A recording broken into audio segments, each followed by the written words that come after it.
So we've been using these Glad trash bags for years now. We have the Fresh Clean scent in the medium 8-gallon bags. We just have them under our kitchen counter and they're easy to tear off, as you can see. And then here's the bags. You just separate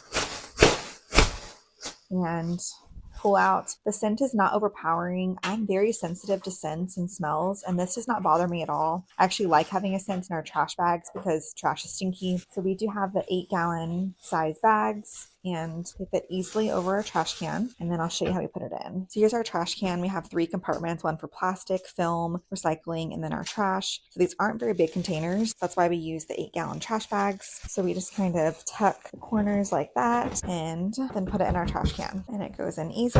And that plastic corner kind of tucks in. And there we go. We don't ever have any issues with stuff leaking through. They hold up really well. They're easy to tie shut. And they keep a lot of the smell from our trash minimized, which we appreciate. These bags work really well for us, and we've been using them for years, and we'll continue to buy them. So if you're looking for trash bags, these are a great option.